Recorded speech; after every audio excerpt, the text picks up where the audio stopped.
शंखनाद में आपका स्वागत है।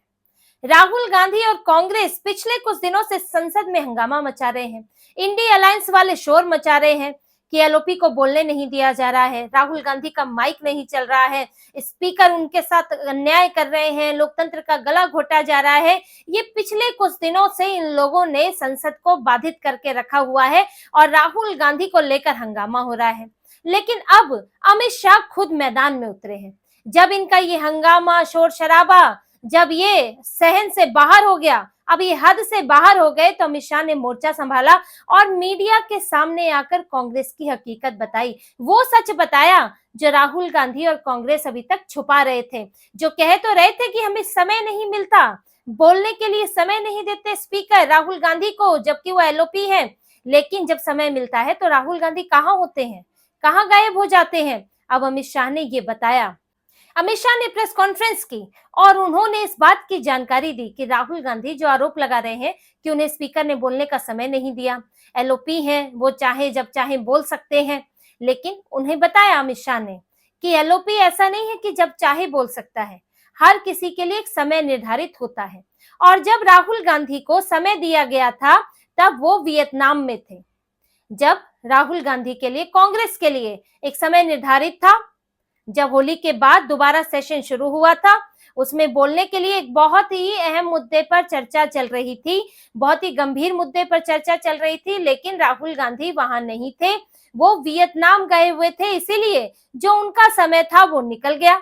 अमित शाह ने यह भी बताया कि कांग्रेस को बजट सेशन के लिए 42% समय दिया गया। आप समझिए, 42% समय, 100% में से लगभग आधा समय कांग्रेस को ही दे दिया गया। अब ये कांग्रेस की मर्जी है कि वो अपने नेताओं के बीच इस समय को किस तरह बांटती है, किसको 1 घंटा, किसी को एक आधा घंटा, किसी को 15 मिनट, किसी को 1 मिनट। ये कांग्रेस के ऊपर है, वो किसे कितना समय देती है अपने नेताओं में। लेकिन 42% समय दिया गया है, लेकिन फिर भी उन्हें पूरा नहीं पड़ रहा। और बाद में जब गंभीर मुद्दे पर एक चर्चा हो रही थी, होली के बाद सदन में कुछ और बिल भी लाए गए, कुछ और मुद्दों पर भी चर्चा हुई, लेकिन राहुल गांधी गायब थे क्योंकि ये होली से पहले वियतनाम चले गए थे। अभी अभी ये वियतनाम होकर आए हैं दिसंबर जनवरी के समय, जब पूर्व प्रधानमंत्री मनमोहन सिंह का निधन हुआ था, तब ये वियतनाम चले गए थे, शायद वहां पर नया साल मनाने गए होंगे। और अब होली से पहले वियतनाम चले गए क्योंकि इन्हें होली तो मनानी नहीं होती है, ये कोई और त्योहार ही मनाते हैं, इसीलिए ऐसे समय में ये वियतनाम चले गए। एक तस्वीर नहीं आती है इनकी होली खेलने की, इफ्तार मनाने की, खजूर खाने की तस्वीर इनकी जरूर आती है। तो राहुल गांधी तब वियतनाम चले गए थे। अब जब आप वहां चले गए, वहां मौज मस्ती कर रहे हैं, क्या कर रहे हैं, किस काम से गए हैं, कुछ तो पता नहीं होता। लेकिन जब सदन चला तब भी आप नहीं पहुंचे, और सदन के कुछ दिन बीतने के बाद आप वहां पहुंचे हैं और उसके बाद आते ही बोल रहे हैं कि मुझे बोलने का मौका दे, मुझे बोलने का मौका दे, मैं बोलना चाहता हूं। जब आपका समय था तब आपने क्यों नहीं बोला। इसी तरह से इन्होंने 0 आवर में किया था कि एलओपी जब चाहे तब बोल सकता है। ये किस तरह का मामला होता है कि एलओपी बोल सकता है, एलओपी ऑब्जेक्शन रेज कर सकता है, जिस पर बात हो रही है उस पर कोई ऑब्जेक्शन रेज करना हो तो एलओपी रेज कर सकता है। लेकिन अगर एलओपी कहे कि मैं बीच में किसी भी दिन 1 घंटा बोलूंगा, मैं किसी दिन 1.5 घंटा बोलूंगा, तो वो तो समय नहीं दिया जा सकता। वो तो जैसे कि राष्ट्रपति के अभिभाषण के समय इन्हें 1-1 घंटा मिलता है बोलने के लिए, राहुल गांधी को 1.5 घंटा भी बोले हैं, तो तब आपको कोई नहीं रोकता है, तब आपका माइक थोड़ी बंद होता है। लेकिन जब आप यहाँ रहोगे ही नहीं, फिर अगले दिन किसी और मामले पर चर्चा है, तब आप ये नहीं कह सकते कि एलओपी जब चाहे तब खड़ा हो सकता है, क्योंकि सदन नियमों से चलता है और नियमों के तहत ही सबको समय बांटा जाता है। अब 0 आवर तो बड़ा ही लिमिटेड समय होता है, उसमें किसी का सवाल है, मंत्री का जवाब आता है, उसके अंदर ये कहते हैं कि मुझे बोलने दो, आप बोलोगे तो वो 1 घंटे में दूसरे लोग क्या बोल पाएंगे, आपका तो 1 घंटे से पहले खत्म नहीं होता है। तो इसको लेकर इन्होंने हंगामा मचाया हुआ है। और देखिए, इस बीच एक और घटना हुई है।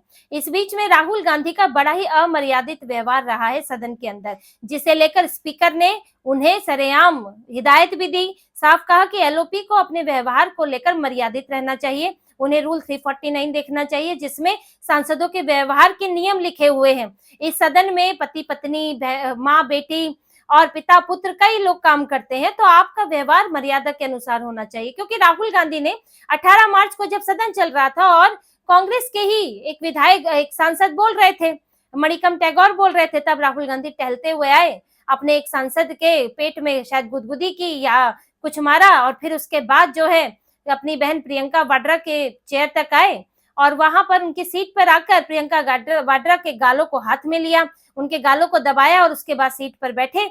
अब ये बेहद ही अमर्यादित इनका व्यवहार रहा था, क्योंकि वो एक सांसद है, बहन आपके घर में है, यहाँ संसद से बाहर है, तो आपको व्यवहार जो है अपना उसी के अनुरूप करना चाहिए था। लेकिन राहुल गांधी ने ऐसा नहीं किया, जिस पर स्पीकर ने उन्हें हिदायत दी। लेकिन बाहर आकर क्या बोल रहे हैं, मुझे बोलने नहीं दिया गया, मेरे ऊपर ऐसे ही आरोप लगा दिया, मेरी बात नहीं सुनी। और फिर इन्होंने दबाव बनाने के लिए अपने 73 सांसद भेजे स्पीकर के पास। स्पीकर ने इन्हें बता दिया कि नियम क्या होते हैं, राहुल गांधी को क्यों कब कब बोलने दिया गया है, और ये भी बताया कि माइक जो है वो स्पीकर बंद या खोल नहीं कर सकते हैं, वो नहीं कर सकते, उनकी सीट पर ऐसा कोई बटन नहीं होता।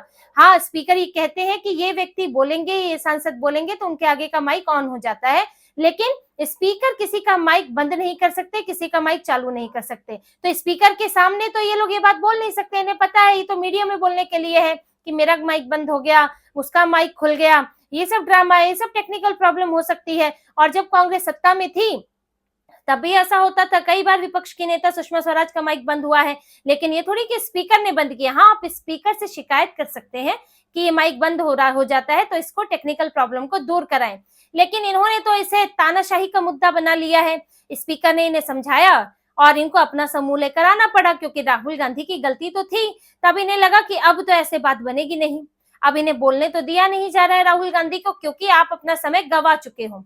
तो इसके बाद इन्होंने क्या किया, इंडिया अलायंस वालों को इकट्ठा किया। अब इंडिया अलायंस वाले भी गए, लेटर भी दिया स्पीकर ने, स्पीकर को लेटर दिया और स्पीकर ने उस पर जवाब भी दिया है। लेकिन देखिए, स्पीकर का जवाब तो वो संसद के अंदर ही रहता है, स्पीकर का जवाब इन्हें मिला है, लेकिन इन्होंने इसे एक राजनीतिक मुद्दा बना लिया है, जो कि संसद के एक नियमों का मुद्दा है कि नियमों के तहत किसे बोलने दिया जाएगा, किसको कितना समय मिलेगा, मर्यादा से बाहर व्यवहार हो तो फिर क्या एक्शन हो सकता है।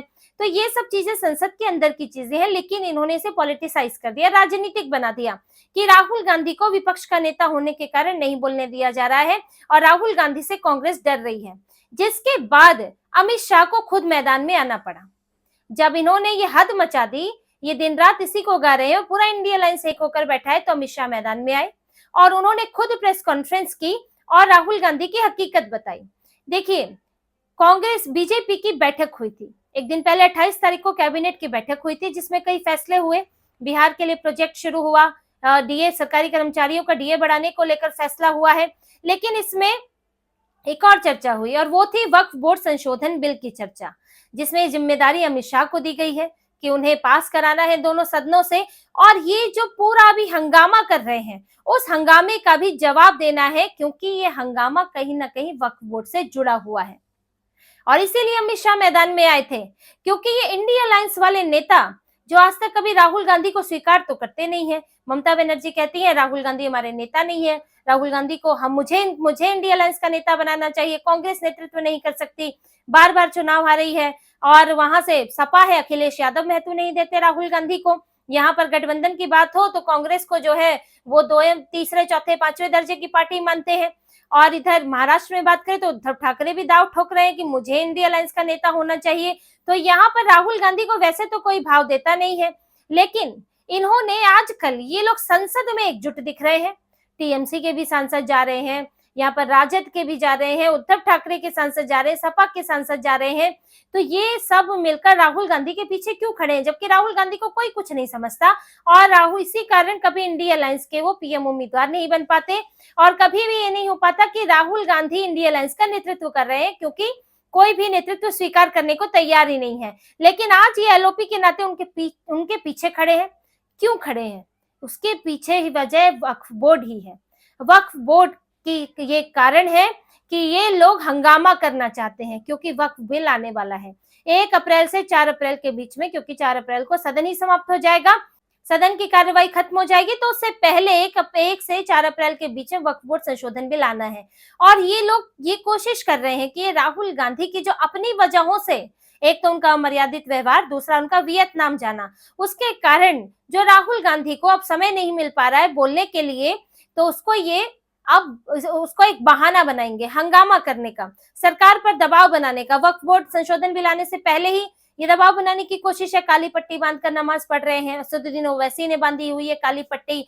जो मुस्लिम लॉ बोर्ड है वो तो सबसे ज्यादा उछल रहा है, हंगामा कर रहे हैं, विरोध प्रदर्शन कर रहे हैं, तो पहले ही दबाव बनाने की कोशिश है।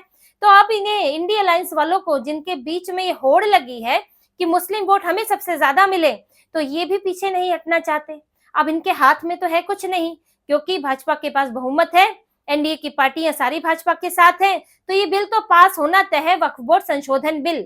लेकिन अब इसमें ये विपक्ष वाले क्या कर सकते हैं? ये इसे डिले करा सकते हैं, देरी करा सकते हैं कि इस सेशन में नहीं तो अगले सेशन में। अभी इस सेशन में इतना हंगामा कर दो, इतना शोर मचा दो कि वक्फ बोर्ड संशोधन बिल पेश ही ना हो पाए।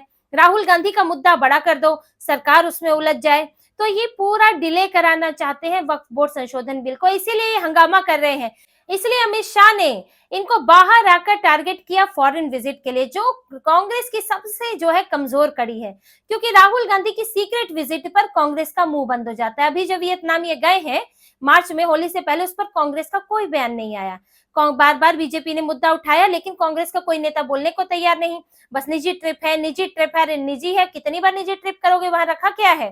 तो ये कांग्रेस हमेशा इसे लेकर बैकफुट पर रहती है। इसीलिए सीधा इन्होंने, भाजपा ने ये बात जो है सामने रखी है कि ये फॉरेन विजिट पर थे, और राहुल गांधी अक्सर बिना बताए चुपचाप चले जाते हैं, फिर संसद चल पड़ती है तो उसमें भी नहीं आते हैं।